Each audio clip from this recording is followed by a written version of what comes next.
संकट मोचन हनुमान जी को कौन नहीं जानता। भक्तों के हर कष्ट को बस नाम लेने मात्र से ही प्रभु सारी परेशानियां हर लेते हैं। राम भक्त हनुमान को महाबली माना गया है जो अजर अमर है। और आज की इस खास वीडियो में हम आपको कुछ ऐसी बातें बताने जा रहे हैं जो हर कोई नहीं जानता, लेकिन अंजनी पुत्र हनुमान के जीवन के कुछ ऐसे रहस्य हैं जिनके बारे में शायद ही आप जानते होंगे।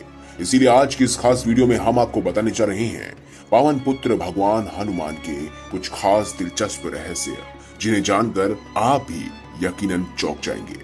ये सभी तो हर कोई जानते हैं कि हनुमान जी भगवान शंकर का रुद्र अवतार है, वो भी 11वां रुद्र अवतार। और वहीं आपको ये बात नहीं पता होगी कि वह अपनी माता के श्राप को हरने के लिए ही पैदा हुए थे। जी हाँ, माता अंजनी को एक श्राप मिला था जिसमें वर्णन था कि माता अंजनी किसी भी पुत्र को या पुत्री को जन्म नहीं दे पाएंगी। लेकिन माता अंजनी ने भगवान शिव शंकर को घोर तपस्या के कार्य में प्रसन्न किया, जिसकी वजह से 11वें रुद्र अवतार के रूप में भगवान शंकर ने माता अंजनी की कोख से जन्म लिया। दोस्तों, राम भगवान की लंबी उम्र के लिए सीता माता अपनी मांग में सिंदूर लगाती थी। ये बात जब हनुमान जी को पता चली तो उन्होंने पूरे शरीर पर सिंदूर लगा दिया। तभी से बजरंगबली को सिंदूर चढ़ाने की परंपरा है, और ये सिर्फ और सिर्फ उन्होंने अपने प्रभु श्री राम के लिए किया था। अब जानते हैं कि आखिर हनुमान जी का नाम हनुमान कैसे पड़ा। दोस्तों, अपनी ठोड़ी के आकार की वजह से इनका नाम हनुमान पड़ा।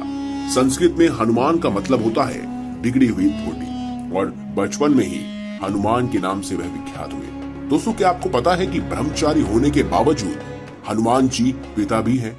जी हाँ, राम भक्त हनुमान को सभी ब्रह्मचारी के रूप में जानते हैं, लेकिन बहुत कम लोग जानते हैं कि उनका एक बेटा भी था। और वह कब हुआ? जब हनुमान जी लंका की तरफ जा रहे थे, तब उनसे उसी समय राक्षस के साथ युद्ध हुआ। उस दौरान जब वह लड़ते लड़ते थोड़ा थके तो उनके शरीर से पसीना निकला। उस पसीने की बूंद एक मगरमच्छ ने निगल ली, जिसके बाद उनके एक पुत्र का जन्म हुआ जिसका नाम था मकरध्वज। दोस्तों, क्या आपको पता है कि एक क्षण ऐसा भी आया था जब प्रभु श्री राम ने हनुमान जी को मौत की सजा दी थी, लेकिन आखिर वो बचे कैसे? एक बार भगवान राम के गुरु विश्वामित्र किसी कारणवश हनुमान जी से गुस्सा हो गए। उन्होंने प्रभु राम को हनुमान जी को मौत की सजा देने के लिए कहा। भगवान राम ने ऐसा ही किया। उन्होंने अपने गुरु के वचन का पालन किया और हनुमान को मारने के लिए आगे बढ़े। क्योंकि वह गुरु को मना नहीं कर सकते थे, लेकिन सजा के दौरान हनुमान जी बार बार भगवान राम का नाम जपते रहे, और इसकी वजह से श्री राम के जितने भी वार थे, जितने भी अस्त्र शस्त्र थे, वह कुछ भी हनुमान जी का नहीं बिगाड़ पाए, और सारे के सारे अस्त्र शस्त्र विफल हो गए। दोस्तों, लंका कांड शुरू होते ही हनुमान जी ने हिमालय जाकर वहां के पहाड़ों पर अपने नाखूनों से सबसे पहले रामायण लिखी थी।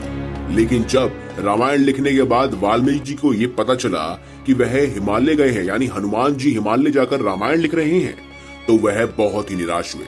और ऐसे में हनुमान जी ने वाल्मीकि जी को परेशान देखकर अपनी रामायण समुद्र में फेंक दी।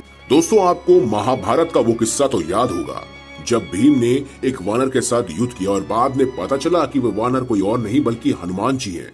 लेकिन आपको एक बात बता दें, पवन पुत्र हनुमान के भाई कोई और नहीं बल्कि भीम ही थे।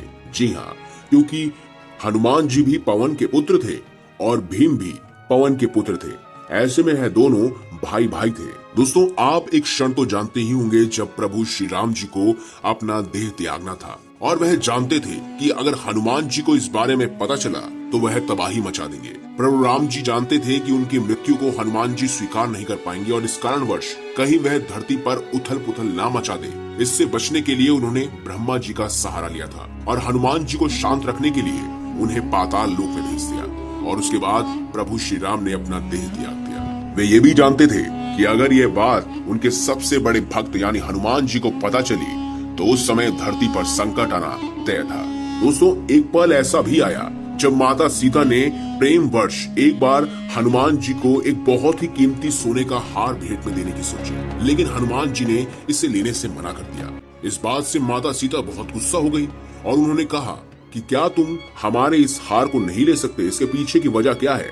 तब हनुमान जी ने अपनी छाती चीरकर उन्हें उसमें बसी उनके प्रभु राम की छवि दिखाई और कहा कि उनके लिए इससे ज्यादा कुछ भी अनमोल नहीं है। और उसी समय के बाद से प्रभु श्री राम के मन में हनुमान जी के लिए और प्रेम बढ़ गया। दोस्तों, ये सब तो आप जानते ही होंगे। ये हर बार ये कहा जाता है सनातन धर्म में कि इस मंत्र का 108 बार जाप करें, या प्रभु श्री राम का नाम 108 बार लें, हनुमान जी का नाम 108 बार लें। लेकिन क्या आपको पता है कि हनुमान जी के संस्कृत में 108 नाम है और हर नाम का मतलब उनके जीवन के अध्यायों का सार बताता है। जी हाँ, हर नाम उनके जीवन की जुड़ी हुई घटना से लिंक है, यानी कि प्रेरित है। इसी वजह से उनके 108 नाम बहुत ही ज्यादा प्रभावित हैं। तो दोस्तों, ये थी कुछ खास दिलचस्प बातें जो आपके लिए जानना बेहद जरूरी थी। अगर आपको हमारी ये खास वीडियो अच्छी लगी है और अगर आप भी हनुमान जी के सच्चे भक्त हैं तो कमेंट बॉक्स में अवश्य लिखें जय श्री राम। और अगर आपको वीडियो पसंद आई है तो इस वीडियो को लाइक करें, हमारे चैनल को सब्सक्राइब करें और इसे ज्यादा से ज्यादा शेयर अवश्य करें। धन्यवाद।